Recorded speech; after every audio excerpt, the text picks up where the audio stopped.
कभी भी बैर किसी से ना करें।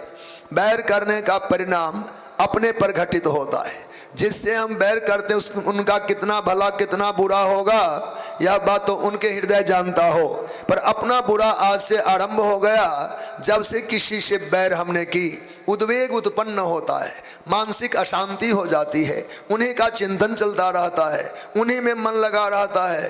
काम यहाँ करो और ध्यान वहाँ रखो, भोजन यहाँ करिए, स्वाद तक का पता नहीं चलता। इसलिए मन को स्थिर रखने के लिए दोष दुर्गुण साधारण है, बैर बहुत खराब चीज है। दूसरी बात एक और खास है शास्त्रों का, कहा जीवन बिगड़ता कैसे है, किसी का जीवन बिगड़ कैसे जाता है, और उसके दो कारण हैं। एक तो बैर है, दूसरी वासना है।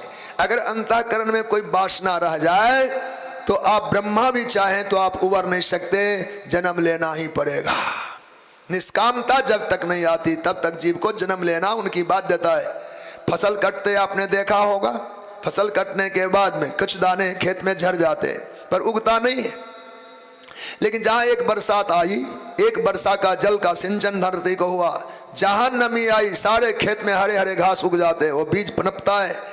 ऐसे ही प्रतिकूलता में वह बीज भले छुपे रहे, जहां अनुकूलता मिली वो जन्म लेगा। तो जहां वासना है तो बीज बन जाएगा। विषय को पथ पाई अंकुरे, मुनि हृदय का नरबा पूरे। विषय को कुपथ कहा है, और इनको देख करके अंकुरन हो जाता अंतःकरण में वासना का। तो भगवान कहते हैं वासना रखने से आपको पुनर्जन्म लेना पड़ेगा। दूसरा है बैर किसी से हो गया तो क्या होगा, बैर करने वाले को भी दोबारा जन्म लेना ही पड़ेगा। बैर करेंगे तो बैर करने वाले को बदला तो चुकाना पड़ेगा ना। तो बैकुंठ में बदला थोड़े चुकेगा, अखाड़ा चाहिए, दोनों को जन्म लेना पड़ेगा।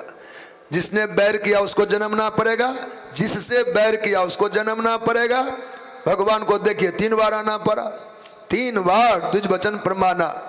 झगड़ा जिससे कर लिया उनको जन्मना पड़ेगा, झगड़ा करने वाले को जन्म लेना पड़ेगा। दोनों का ऋणानुबंध हो गया है। धरती पर आकर कहीं बात बन जाए तो दोनों अपने कर्मों को भोग के छूटेगा। इसलिए न तो बैर किसी से हो, न अंतःकरण में वासना आवे।